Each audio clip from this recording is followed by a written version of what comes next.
ഞാൻ സ്ലൊവേനിയയിലേക്ക് വരുന്നതിന് മുന്നേ ഞാൻ നാട്ടിലിരുന്ന് ഇങ്ങനെ ആലോചിക്കുമായിരുന്നു ഞാനിവിടെ വന്നിരുന്ന് എന്തൊക്കെ ജോലിയായിരിക്കും ചെയ്യുക, എന്താണാവോ ഇവിടുത്തെ അവസ്ഥ. അപ്പോൾ ഇങ്ങനെ വീഡിയോസും കാര്യങ്ങളൊന്നും ഉണ്ടായിരുന്നില്ല. അപ്പോൾ നാട്ടിൽ നിന്ന് ഇങ്ങോട്ട് വരാനായിട്ടിരിക്കുന്ന സ്റ്റുഡൻസിന് വേണ്ടിയിട്ടാണ് ഞാൻ മെയിനായിട്ട് വീഡിയോ ചെയ്യുന്നത്. ഒരുപാട് പേര് ഇങ്ങനെ മെസ്സേജൊക്കെ അയക്കുന്നുണ്ട്, ജോലിയും കാര്യങ്ങളൊക്കെ എന്താണ്. കൂടുതലും പാർട്ട് ടൈംസിൻ്റെ കാര്യങ്ങളാണ് ചോദിക്കുന്നത്.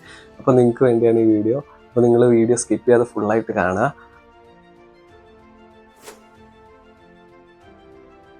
അപ്പോൾ ഗൈസ്, നമ്മുടെ വീഡിയോ തുടങ്ങുന്നതിന് മുന്നായിട്ട് ഞാൻ പറയുന്നത്, ഈ വീഡിയോ പൂർണ്ണമായിട്ടും നമ്മുടെ ഇങ്ങോട്ട് പഠിക്കാൻ വരുന്ന സ്റ്റുഡൻസിന് വേണ്ടിയിട്ടുള്ളതാണ്. വർക്ക് വിസയിൽ വരുന്നവർക്ക് വേണ്ടിയിട്ടുള്ളതല്ല. അപ്പോൾ ഇവിടെ പഠിക്കാൻ വരുന്ന സ്റ്റുഡൻസിന് വേണ്ടിയിട്ടുള്ള പാർട്ട് ടൈം ജോബ്സ് എന്തൊക്കെയാണ് കിട്ടുന്നത്, അതിനോടുള്ള ഇൻകം എന്തോരമൊക്കെ ജനറേറ്റ് ചെയ്യാൻ പറ്റും, പിന്നെന്താ ഈ ജോലികൾ നമുക്ക് ഏതൊക്കെ വഴി കണ്ടുപിടിക്കാം, അങ്ങനെയുള്ള കാര്യങ്ങളൊക്കെയാണ് ഞാൻ മെയിനായിട്ട് ഉദ്ദേശിക്കുന്നത്. അപ്പോൾ എൻ്റെ ഒരു കാഴ്ചപ്പാടിൽ ഇവിടെ ഒരു 5 തരത്തിലുള്ള ജോബ്സ് ആണ് ഇവിടെ സ്റ്റുഡൻസിന് വേണ്ടി കിട്ടിക്കൊണ്ടിരിക്കുന്നത് മൊത്തത്തിൽ.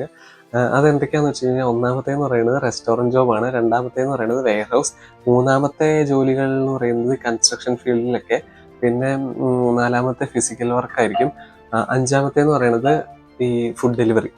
അപ്പോൾ ഞാൻ ഓരോന്നോരോന്ന് എന്തൊക്കെ തരത്തിലാണ് എൻ്റെ അനുഭവങ്ങളൊക്കെ വെച്ച് ഞാൻ എക്സ്പ്ലെയിൻ ചെയ്ത് പറഞ്ഞുതരാം. അപ്പോൾ റെസ്റ്റോറൻറ്റ് ജോബിലായിട്ട് നമുക്ക് പോകാം. റെസ്റ്റോറൻറ്റ് ജോബിലായിട്ട് എന്ന് പറയുമ്പോൾ ഇവിടെ 2 തരത്തിലുള്ള റെസ്റ്റോറൻറ്റുകളൊക്കെയാണ്. റെസ്റ്റോറൻ്റ് എന്ന് വെച്ച് കഴിഞ്ഞാൽ ഒന്ന് പൂർണ്ണമായിട്ടും ഹോട്ടലും, ഒന്ന് പൂർണ്ണമായിട്ടും കഫേ പോലെ ചെറിയ ചെറിയ സ്നാക്സും കോഫിയും വൈൻസും ഡ്രിങ്ക്സും മാത്രം സെർവ് ചെയ്യുന്ന കടകൾ. അപ്പോൾ നമ്മൾ ഫുഡ് മാത്രം കൊടുക്കുന്ന ഒരു ഷോപ്പ് വലിയൊരു റെസ്റ്റോറൻറ്റിലാണ് നമ്മൾ ആദ്യമായിട്ട് കയറണമെന്നുണ്ടെങ്കിൽ, അവർ തീർച്ചയായിട്ടും നമ്മളെ ഫസ്റ്റ് ടൈം തന്നെ നമ്മുടെ 2 കൺട്രീസ് സിനിമയിലെ കാണുന്ന പോലെ നെക്സ്റ്റ് വെസൽ എന്ന് പറയുന്ന ആ സെക്ഷനിലായിട്ടായിരിക്കും നമ്മൾ ഇടുക. This is not a job. This is Patra moral. The moral is don't take avation. Hello? Fast, fast. അപ്പോൾ നമ്മൾ എന്തായാലും ഒരു 2-3 ആഴ്ച അവിടെ കിടന്ന് നമ്മൾ നല്ലപോലെ പണിയെടുക്കേണ്ടി വരും. അത്യാവശ്യം നല്ല ബുദ്ധിമുട്ടുള്ള പണിയായിരിക്കും. ഉച്ച കഴിഞ്ഞുള്ള ഷിഫ്റ്റൊക്കെ നമ്മൾ കയറണമെന്നുണ്ടെന്നുണ്ടെങ്കിൽ നമുക്ക് നല്ല കഷ്ടപ്പാടായിരിക്കും ജോലിയൊക്കെ. അവിടെ കിച്ചൺ ക്ലോസ് ചെയ്യണ അവസാനം വരെ നമ്മൾ നിന്ന് കിച്ചണൊക്കെ ക്ലീൻ ചെയ്ത് കഴിയുമ്പോഴേക്കും നമ്മൾ ഏകദേശം അടപ്പ് തെറിക്കും. പിന്നെ ഈ റെസ്റ്റോറൻറ്റും കഫേയിലും രണ്ടാമത്തെ സെക്ഷൻ എന്ന് പറയുന്നത് പ്രിപ്പറേഷൻ സെക്ഷനാണ്. അത് ഈ കഫേയിലില്ല. കഫേയിൽ പ്രിപ്പറേഷൻ സെക്ഷൻ ഇല്ല. പ്രിപ്പറേഷൻ എന്നാണ് ഇവിടെ പൊതുവെ പറയുക. ആ ഒരു സെക്ഷനിൽ കിച്ചണിൽ നമ്മൾ വർക്ക് ചെയ്യും. അതായത് നമ്മൾ അരിയാൻ സഹായിക്കുക, സാധനങ്ങളൊക്കെ എടുത്തുകൊണ്ട് കൊടുക്കുക. ആ ഒരു ജോലി പിന്നെയും എളുപ്പമുള്ളതായിരിക്കും. അത് നമ്മളെ ടെസ്റ്റ് ചെയ്തതിന് ശേഷമാണ് ഇവർ അടുത്ത ഇതിലായിട്ട് എടുക്കുകയുള്ളൂ. പിന്നെ ഇവിടെ ഭാഗ്യം പോലെ ഡയറക്റ്റ് അങ്ങനെ കയറിയേക്കണവരൊക്കെ ഉണ്ട്. ഞാനൊക്കെ ചെന്നപ്പോൾ തന്നെ എൻ്റെ ഡിഷ് വാഷിങ്ങിലായിരുന്നു ആദ്യത്തെ ജോലി. പിന്നെ ഈ റെസ്റ്റോറൻറ്റ് വെച്ച് കഫേയിൽ കമ്പയർ ചെയ്യുമ്പോൾ പ്രിപ്പറേഷൻ സെക്ഷൻ ഇല്ലെങ്കിൽ നമുക്ക് അവിടെ എന്താ പറയുക, ഇവർ കൂടുതലും ടോസ്റ്റ്, ഈ നമ്മുടെ ചപ്പാത്തി പോലത്തെ സാധനത്തിന് ഇവിടെ ടോട്ടില എന്നാ പറയാ. അപ്പോൾ ടോട്ടില വെച്ചിട്ട് അകത്ത് ചിക്കനും സാൻഡ്വിച്ചൊക്കെ പോലെ റോൾ ഉണ്ടാക്കും. അപ്പോൾ ഈ കഫേയിൽ നമുക്ക് അത് ഉണ്ടാക്കാനായിട്ടുള്ള സെക്ഷനിൽ നമുക്ക് കയറാം, ബർഗർ സാധനങ്ങളൊക്കെ ഉണ്ടാക്കാൻ. അപ്പോൾ നമുക്ക് ആ ഒരു സെക്ഷനും നമുക്ക് തിരഞ്ഞെടുക്കാം. അതും ഒരുപാട് ഓർഡറൊക്കെ വരും, എന്നാലും അത്യാവശ്യം കഷ്ടപ്പാടൊക്കെ ഉണ്ട്, സ്പീഡിൽ ചെയ്യേണ്ടി വരും. പിന്നെ ഏറ്റവും അവസാനം നമ്മളിപ്പോൾ അവിടെ നിന്നവർക്കൊക്കെ നമ്മളെയൊക്കെ ഭയങ്കര കാര്യമായി നല്ല എക്സ്പീരിയൻസ് ആയിട്ടുണ്ടെന്നുണ്ടെങ്കിൽ നമുക്ക് അവിടെ വെയിറ്ററായിട്ട് കയറാൻ പറ്റും.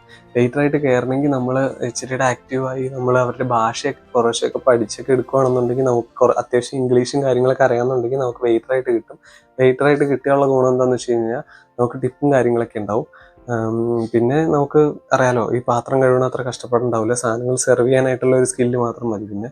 പിന്നെ കുറച്ച് കാര്യങ്ങളൊക്കെ നമ്മൾ ഓട്ടോമാറ്റിക്കലി ഒരു 3-4 ദിവസം ചെയ്ത് കഴിയുമ്പോൾ പഠിക്കും. മെനു എന്നുള്ള നമ്മുടെ ഡിഷിന്റെ പേരുകളും, പിന്നെ സെർവ് ചെയ്യുമ്പോൾ നമ്മൾ സ്ലോവീനിൽ എന്തൊക്കെ ചോദിക്കണം. പിന്നെ നമ്മൾ മലയാളികൾ അറിയാലോ, നമ്മൾ പെട്ടെന്ന് വേറെ ലാംഗ്വേജ് ഒക്കെ പഠിക്കുമല്ലോ. അപ്പോൾ നമ്മുടെ രണ്ടാമത്തെ സെക്ഷൻ എന്ന് പറയുന്നത് വെയർ ഹൗസ് ആണ്. വെയർ ഹൗസിൽ ഞാൻ പറയുകയാണെന്നുണ്ടെങ്കിൽ, ഞാനിപ്പോൾ നിലവിൽ വർക്ക് ചെയ്തുകൊണ്ടിരിക്കുന്നത് ഒരു വെയർ ഹൗസിൻ്റെ പ്രൊഡക്ഷൻ സെക്ഷനിലാണ്. അപ്പോൾ ഈ വെയർ ഹൗസിൽ വരുന്ന കുറച്ച് സെക്ഷൻസ് എന്ന് പറഞ്ഞു കഴിഞ്ഞാൽ, ഒന്നാമത്തെ പാക്കിംഗ്, പിന്നെ രണ്ടാമത്തേന്ന് പറയുന്നത് പ്രൊഡക്ഷനിൽ ഇപ്പോൾ ഒരു സംഭവം പ്രൊഡക്ഷൻ ചെയ്യണതിൻ്റെ അവിടെ നമുക്ക് മെഷീനിലായിട്ട് സാധനം എടുത്ത് വെച്ച് കൊടുക്കൽ, അല്ലെങ്കിൽ അതിൻ്റെ അപ്പുറം മെഷീൻ പാക്ക് ചെയ്ത് വരുമ്പോൾ അത് എടുത്ത് വെക്കൽ, അതൊക്കെയാണ് ഈ പാക്കിംഗ് പ്രൊഡക്ഷൻ ആ ഒരു മേഖലയിൽ വരുന്നത്. പിന്നെ നമുക്ക് ഫോർക്ക് ലിഫ്റ്റിൻ്റെ ഓപ്ഷൻ ഉണ്ട് ചില കമ്പനികളിൽ പാർട്ട് ടൈം ആയിട്ട് അവരത് കൊടുക്കുന്നുണ്ട്. പിന്നെ ചില വെയർ ഹൗസിൽ ലോഡിങ് അൺലോഡിങ്, ട്രക്കിലിട്ട സാധനം എടുത്ത് കയറ്റുക, തിരിച്ചിറക്കുക, അതൊക്കെ ഒരു ഫിസിക്കൽ വർക്കിൻ്റെ സെക്ഷനിലാണ് വരുന്നത്. പിന്നെ ഞാൻ വെയർ ഹൗസിൻ്റെ ഇതിൽ പറഞ്ഞു എന്നുള്ളൂ. അപ്പോൾ വെയർ ഹൗസിൻ്റെ സെക്ഷനിൽ ഇത്രയൊക്കെ ഉള്ളൂ. വെയർ ഹൗസ് നമ്മുടെ റെസ്റ്റോറൻ്റായിട്ട് കമ്പയർ ചെയ്യുമ്പോൾ കുറച്ചുകൂടി പേയ്മെൻറ്റ്, ഫിസിക്കൽ വർക്ക് ആ എടുത്ത് അൺലോഡിങ് ലോഡിങ് ആണെന്നുണ്ടെങ്കിൽ പേയ്മെൻറ്റ് കുറച്ച് കൂടുതലുണ്ടാവും. പക്ഷേ എൻ്റെ ഒരു അനുഭവം വെച്ചിട്ട് കൂടുതൽ പൈസ ഉണ്ടാക്കാൻ റെസ്റ്റോറൻറ്റ് ഫീൽഡാണ് നല്ലത്. പക്ഷേ അതിൻ്റെ അകത്തുള്ള നെഗറ്റീവ് എന്താണെന്ന് വെച്ച് കഴിഞ്ഞാൽ, റെസ്റ്റോറൻറ്റിൽ നമ്മൾ പാർട്ട് ടൈം ആയിട്ട് കയറി കഴിഞ്ഞ് കഴിയുമ്പോൾ ഇവിടെ സീസണൽ ജോബ്സ് ആണല്ലോ. ഈ സമ്മർ വിൻ്റർ ആകുമ്പോൾ ഇവർക്ക് പൊതുവെ കച്ചവടം കുറയും. ഇതൊരു ടൂറിസ്റ്റ് കൺട്രി ആയതുകൊണ്ട് തന്നെ ഇവിടെ വിൻ്റർ ആകുമ്പോൾ പൊതുവെ ഇവർക്ക് കസ്റ്റമേഴ്സ് കുറയുമ്പോൾ ഇവർ പാർട്ട് ടൈം ആയിട്ട് എടുത്തേക്കുന്ന കുറേ സ്റ്റുഡൻസിനെ ഇവർ ഒഴിവാക്കും. ഇനി തൊട്ട് ഇത്ര നാളത്തെ വെക്കേഷൻ ആ ഒരു രീതിയിൽ ഒഴിവാക്കും. അപ്പോൾ ഈ വെയർ ഹൗസ് കാര്യങ്ങളൊക്കെ കയറുകയാണെന്നുണ്ടെങ്കിൽ നമുക്ക് അന്നേരം ജോലിക്ക് പോവാം. ഇവിടെ വിൻ്ററിലും പ്രൊഡക്ഷനൊന്നും നിർത്തില്ല. പിന്നെ ആകെ പ്രൊഡക്ഷൻ കുറച്ച് കുറയും. അതുകൂടാതെ അവർക്ക് വർഷത്തിലുള്ള വെക്കേഷൻ ടൈം 10-15 ദിവസം നമുക്ക് ജോലി ഇല്ലാതിരിക്കേണ്ടേ വരുള്ളൂ. പക്ഷെ റെസ്റ്റോറൻ്റ് ആകുമ്പോൾ ഈ പറഞ്ഞ പോലെ വിൻ്റർ ടൈമിൽ ചിലപ്പോൾ നമുക്ക് ഒരു എന്താ പറയുക, നമുക്കൊരു പ്രശ്നമാണത്. മനസ്സിലായില്ലേ? അപ്പോൾ ജോലി ഇല്ലാതെ നമുക്കിവിടെ ജീവിക്കാൻ പറ്റില്ല. എക്സ്പെൻസും കാര്യങ്ങളൊക്കെ ഞാൻ ഓൾറെഡി ഈ മേളിൽ ലിങ്കിൽ ചെക്ക് ചെയ്ത് ലിവിങ് എക്സ്പെൻസ് ഞാൻ ചെയ്തിട്ടുണ്ട്. ആ വീഡിയോയിൽ നിങ്ങൾക്ക് അറിയാലോ. ഇവിടെ ജീവിച്ചു പോകണമെങ്കിൽ നമുക്ക് പൈസ വേണം. ജോലിക്ക് പോകാതെ എന്തായാലും ഇവിടെ ഒന്നും നമുക്ക് നാട്ടിലെ പോലെ നമുക്ക് നടക്കാൻ പറ്റില്ല.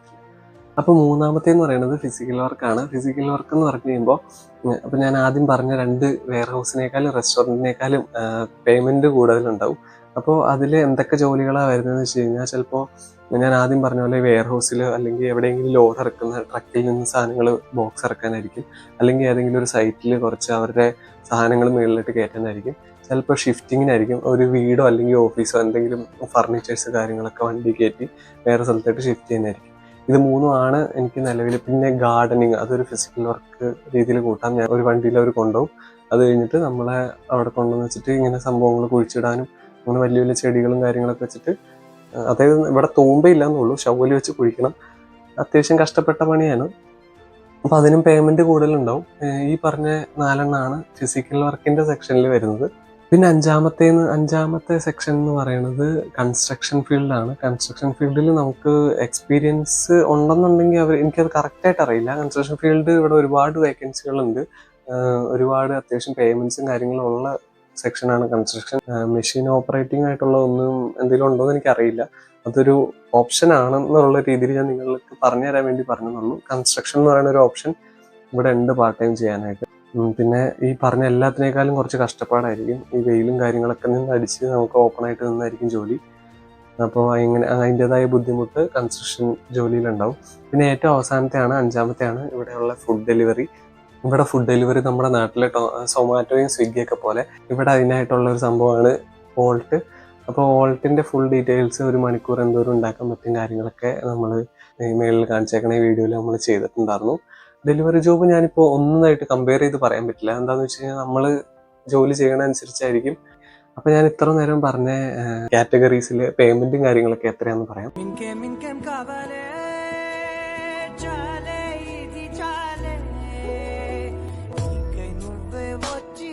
റെസ്റ്റോറൻറ്റ് ജോബിൽ വർക്ക് ചെയ്യണമെന്നുണ്ടെങ്കിൽ നമുക്ക് സ്റ്റാർട്ടിങ് ഒരു 5.5 ഒക്കെ ആയിരിക്കും സ്റ്റാർട്ടിങ്ങിന് നമുക്ക് കിട്ടുക.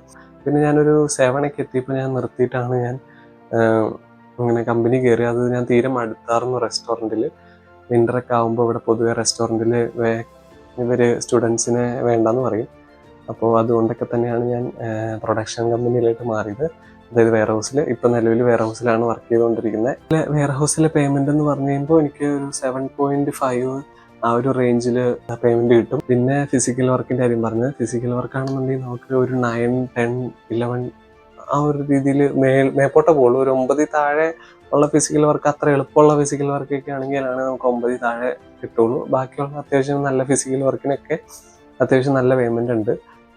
പിന്നെ അടുത്തതെന്ന് പറയുന്നത് കൺസ്ട്രക്ഷനാണ്. അതിൻ്റെ കറക്റ്റായിട്ട് എനിക്കറിയില്ല. നിങ്ങൾക്ക് എന്തായാലും ഒരു കാര്യം ഞാൻ പറയാം, ഒരു 8 മുകളിലോട്ട് 8, 9, 10 ആ റേഞ്ചിൽ നോക്കിയത് എന്തായാലും അത്രയും കൺഫേം ആയിട്ടുണ്ടാവും. പിന്നെ ഫുഡ് ഡെലിവറി ഞാൻ പറഞ്ഞല്ലോ, അതും. പിന്നെ ഞാൻ അവസാനമായിട്ട് പറയുന്നത്, ഈ ജോബെല്ലാം നമുക്ക് എവിടെ നിന്നൊക്കെ കണ്ടുപിടിക്കാം എന്നുള്ളതാണ്. അപ്പോൾ നമ്മുടെ നമ്മൾ പൊതുവേ നമ്മൾ ജോലിയൊക്കെ കണ്ടുപിടിക്കുന്ന ലിങ്ക്ഡിൻ അങ്ങനെയുള്ള ആപ്ലിക്കേഷൻസ്, സൈറ്റ്സ് ഒക്കെ ഇല്ലേ. അതുപോലെ തന്നെ ഇവിടെ ഗവൺമെൻറ്റിൻ്റെ തന്നെ സ്റ്റുഡൻസ് കീ സർവീസ് എന്ന് പറയുന്ന ഒരു ഗവൺമെൻറ് സൈറ്റ് ഉണ്ട്. അപ്പോൾ അതിൽ നമുക്ക് എല്ലാ കമ്പനീസായിട്ട് കൊളാബ് ചെയ്ത് ഇവർ വേക്കൻസികൾ അതിൻ്റെ അകത്ത് പബ്ലിഷ് ചെയ്യും. അപ്പോൾ നമുക്ക് റീഫ്രഷ് ചെയ്ത് ഓരോ ദിവസം എന്തോരം വേക്കൻസീസ് ഒക്കെ വരുന്നുണ്ട്, അതിൻ്റെ ക്രൈറ്റീരിയാസ് ഒക്കെ സൈറ്റിൽ തന്നെ കൊടുത്തിട്ടുണ്ടാവും. അപ്പോൾ നമുക്ക് ഓൺലൈൻ തന്നെ അപ്ലൈ ചെയ്യാം. അപ്പോൾ അവർ തിരിച്ച് മെസ്സേജ് അയക്കുക, അല്ലെങ്കിൽ നമ്പർ ഉണ്ടാവും, നമുക്ക് വിളിച്ച് ചോദിക്കാം. പിന്നെ സ്ലോവീൻ ലാംഗ്വേജ് വേണമെന്നുണ്ടെങ്കിൽ അതിൻ്റെ അകത്ത് മെൻഷൻ ചെയ്തിട്ടുണ്ടാവും. ഇപ്പോൾ വിൻ്റർ ആയതുകൊണ്ട് പൊതുവെ ജോലി ഇവിടെ കിട്ടാൻ അത്യാവശ്യം ബുദ്ധിമുട്ടുണ്ട്. സമ്മർ ആകുമ്പോഴത്തേക്ക് അത്യാവശ്യം ഒരുപാട് ഓപ്പണിങ്സ് ഒക്കെ വരുന്നതായിരുന്നു. ഞാൻ വന്നത് ഒരു ചെറിയ വിന്റർ ടൈമിലായിരുന്നു. അപ്പൊ അന്നേരം ഞങ്ങൾക്ക് 2 മാസത്തോളം ജോലി ഇല്ലാതെ ഞങ്ങൾ ഇരുന്ന് 3ാമത്തെ മാസം തൊട്ടാണ് വർക്ക് ചെയ്ത് തുടങ്ങിയത്. അപ്പോൾ നിങ്ങൾക്ക് ജോലി കണ്ടുപിടിക്കാനായിട്ട് ഈ പറഞ്ഞ സ്റ്റുഡൻസ് കീ സർവീസ് യൂസ് ചെയ്യാം. പിന്നെ സ്റ്റുഡൻസ് കീ സർവീസ് അല്ലാതെ നിങ്ങൾക്ക് ജോലി കണ്ടുപിടിക്കാൻ പറ്റിയ ഒരു ഓപ്ഷൻ എന്ന് പറഞ്ഞു കഴിഞ്ഞാൽ, ഞാൻ ആദ്യം പറഞ്ഞ റെസ്റ്റോറൻറ്റ് ഫീൽഡും കാര്യങ്ങളൊക്കെ നിങ്ങൾ കയറാനാണ് നോക്കുന്നതെന്നുണ്ടെങ്കിൽ, ഇവിടെ യൂറോപ്പിൽ പൊതുവേ നിങ്ങൾക്കറിയാം സ്ട്രീറ്റുകളായിരിക്കും, ടൂറിസ്റ്റുകൾക്കൊക്കെ നടന്ന് കയറി ഇഷ്ടംപോലെ റെസ്റ്റോറൻറ്റുകളും കാര്യങ്ങളൊക്കെ ഉണ്ട്. അപ്പോൾ അവിടെയൊക്കെ കയറി ചോദിക്കുക, അപ്പോൾ ഞങ്ങൾ സ്റ്റുഡൻ്റ് ആണ്, എനിക്ക് പാർട്ട് ടൈം വർക്ക് ചെയ്യാൻ എന്തെങ്കിലും ജോലി ഉണ്ടോ എന്നുള്ള കാര്യങ്ങളൊക്കെ നമുക്ക് ചോദിക്കുകയാണെന്നുണ്ടെങ്കിൽ നമുക്ക് ഡയറക്റ്റ് ആയിട്ട് അവിടെ കയറാം. അപ്പോൾ നിങ്ങൾക്ക് അങ്ങനെ പോയി ചോദിച്ച് ജോലി മേടിക്കാം. സ്ട്രഗിൾ ചെയ്തുകൊണ്ടിരിക്കുന്ന സമയമാണ് ഇവിടെ വിൻ്റർ. കാണാനൊക്കെ ഭയങ്കര ഭംഗിയാണെങ്കിലും ഇവിടെ വരുന്ന സ്റ്റുഡൻസിന് റെസ്റ്റോറൻറ്റ് ഫീൽഡിലും അല്ലാണ്ട് മൊത്തത്തിൽ ഇവിടെ വർക്ക് കുറയും. അപ്പോൾ സ്ട്രഗിൾ ചെയ്യുന്ന ടൈമാണ് ഇപ്പോൾ വിൻ്റർ. ചിലവും കൂടുതലാണ് ഇവിടെ. വിൻ്റർ ടൈമിൽ ഇവിടെ റൂമിലും അപ്പാർട്ട്മെൻറ്റിലൊക്കെ ഹീറ്ററും കാര്യങ്ങളൊക്കെ ഓൺ ആക്കണം. അപ്പോൾ അതിൻ്റെതായ എക്സ്പെൻസും കാര്യങ്ങളൊക്കെ നമുക്ക് കൂടും. അപ്പോൾ ഇത്രയൊക്കെയാണ് നമ്മുടെ ഇന്നത്തെ വീഡിയോയിൽ ഞാൻ ഉദ്ദേശിച്ച കാര്യങ്ങളെല്ലാം പറഞ്ഞിട്ടുണ്ടെന്ന് വിശ്വസിക്കുന്നു. നിങ്ങൾക്ക് ഉപകാരപ്പെട്ടിട്ടുണ്ടെങ്കിൽ നിങ്ങൾ വീഡിയോ തീർച്ചയായിട്ടും ലൈക്ക് ചെയ്യുക. പിന്നെ ഒരു കാര്യം കൂടി, എന്തെങ്കിലും ഡൗട്ട് കാര്യങ്ങളൊന്നും ഉണ്ടെന്നുണ്ടെങ്കിൽ ഒന്നെങ്കിൽ നിങ്ങൾ ഇൻസ്റ്റാഗ്രാമിൽ മെസ്സേജ് അയക്കുക, അല്ലെങ്കിൽ കമൻ്റായിട്ട് രേഖപ്പെടുത്തിയാൽ മതിയാവും.